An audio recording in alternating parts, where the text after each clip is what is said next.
Imagine waking up to find out your state can't regulate AI for 10 years, all because Congress passed a bill you didn't fully read. That's what happened when Representative Marjorie Taylor Greene admitted she missed the section in the One Big Beautiful Bill blocking state AI laws. Representative Eric Swalwell's response? To read the fucking bill. Here's why it matters. This kind of federal override means AI will grow fast, without local guardrails. We've seen what happened when social media was left unchecked. Teens facing body image issues, trauma, and a mental health crisis. Now we're doing the same thing with AI. About a clause that is in the One Big Beautiful Bill. This clause would take away state rights to make laws or regulate AI for 10 years. I think federalism is something that we must always protect, and I warn against the dangers of protecting a tech industry where we have no idea the future of what this industry will hold. AI is rapidly developing. AI has developed quickly over the past few years. Imagine what it will be 1 year from now, 5 years from now, and 10 years from now. Here's a lesson for us all. No matter what political party holds office and is in charge, we should all watch carefully the bills that we pass, and we should be mindful about protecting not only state rights, but the rights of the American people. Say in full transparency you didn't know that this was in there, and now you're shining a light on it. How did you not know that it was in there, and how'd you find out about it? We don't get the full bill text until very close to the time to vote for it. And so that was one section, that was 2 pages that I didn't see. And I'm being very transparent and honest about it with everyone, but I find it so problematic that I'm willing to come forward and admit that those are 2 pages that I didn't read, because I never want to see a situation where state rights are stripped away. And that's exactly what it says in that bill text, that it would take away states' rights to regulate or make laws against AI for 10 years. And I think that's pretty terrifying. We don't know what AI is going to be capable of within 1 year. We don't know what it will be capable of in 5 years, let alone 10 years. And I think we have to protect states' rights to be able to regulate and make laws that they need to make for their states. Musk isn't the only one turning on the Big Beautiful Bill, or BBL.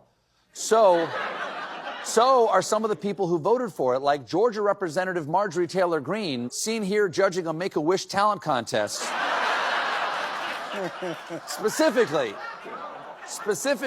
Greene took issue with the section of the bill that stripped states of the rights to make laws or regulate AI for 10 years, adding, "I would have voted no if I had known this was in there." Isn't your job knowing what's in there? That's like a paramedic saying, "I wouldn't have cracked open his chest if I knew it was all going to be gooey in there. I thought it was like a piñata filled with candy. Where's the nougat?" Another congressman regretting his vote is Nebraska Republican Mike Flood, seen here seconds from bursting into tears.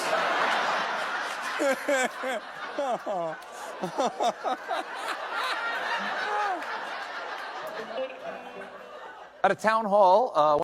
It's also interesting because Chairwoman Greene, I understand, now regrets voting for this bill, as she mentioned yesterday. Is that correct, Chairwoman Greene? Are you yielding me time? No, I'm just asking if you are you. It destroys what you guys voted for the past 4 years, and I'm proud to have voted for that bill to fund border security, actually, to Chairwoman deport Greene, all these illegals you guys let in the country. Chairwoman. Chairman, yesterday you actually said that you regret actually voting for the bill. You posted after Elon's tweet that you didn't know certain provisions were in it, and that you would have voted no if you had known. And so obviously you didn't do a thorough review of the bill. And I'm not surprised, of course, that Republicans in this Congress are now going back and forth on the bill. I think this is the best thing. She took that entire bill, she plugged it into ChatGPT, and she said, "Break this down. Tell me what this is, and don't spare me. Give it to me, fully. Is this good? Is it bad? Tell me what's up with this." And what ChatGPT had to say about that bill is alarming. And here's what ChatGPT told me. This bill, H.R. 1, the One Big Beautiful Bill Act, is not just aggressive in scope, it's a direct and deeply strategic attack on the democratic architecture of the United States. It masquerades as administrative efficiency and fiscal responsibility, but underneath, it's a comprehensive blueprint for executive consolidation, ideological control, and systemic disenfranchisement. Here's the blunt truth. It's authoritarianism wrapped in bureaucratic language. H.R. 1 is what happens when an entire governing philosophy is based on dismantling government unless it serves the powerful. Every single chapter of this bill either centralizes executive authority, defunds regulatory agencies, strips away civil protections, or shifts the burden of governance onto the most vulnerable people in society. Expedited deportations without judicial review, that's not about efficiency. That's about eliminating constitutional oversight to build a machine that can operate in darkness.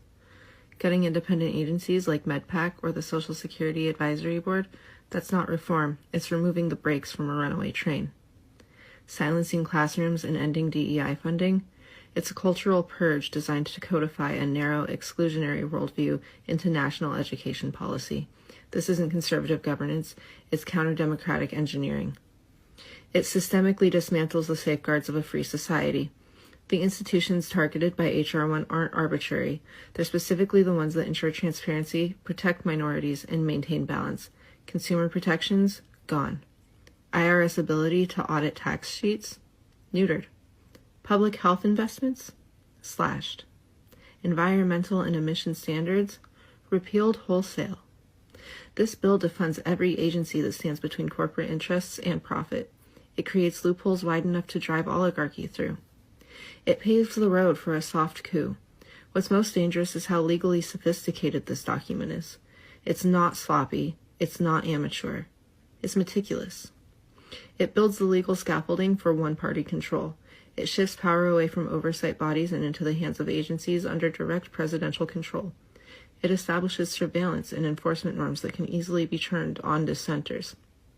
It dissolves the idea of nonpartisan truth, replacing it with politically approved doctrine, especially in education, health, and environmental science. This isn't policy. It's a hostile restructuring of the republic, not done through tanks or violence, but through legislative subversion. The human cost will be catastrophic. Let's be crystal clear. People will suffer if this bill passes. Children will go hungry as food assistance is gutted and work requirements are tightened. Trans youth will lose access to care and their families will be criminalized for seeking it. Immigrants, many of them legal residents, will live in fear of removal or retaliation.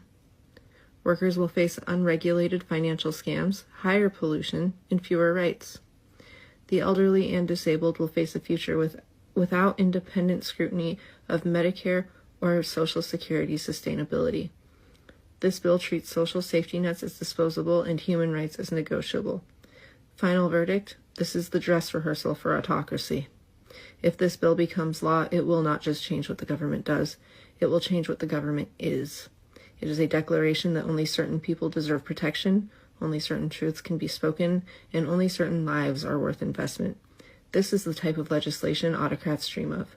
Legal, sweeping, ideologically rigid, and dressed in the language of reform. If you believe in democracy, pluralism, justice, or simply the idea that the government should not be a weapon, H.R. 1 must be buried, not amended, not negotiated, defeated, fully. If that bill passes, it's a problem, but also he is not wrong, and I think people should realize that. One billionaire pushed our election. The combination of him spending massive amounts of money in key states, mixed with the Dems trying to launch a new candidate 100 days before the election, made for a perfect storm and allowed one person to influence our election. And I'm not talking about like election interference or fraud. If that happened on some level somewhere, it didn't happen on a national level because the exit polls match. But still, he got into the minds of the American people and he won Trump that election. And now he's mad because he's not getting what he paid for.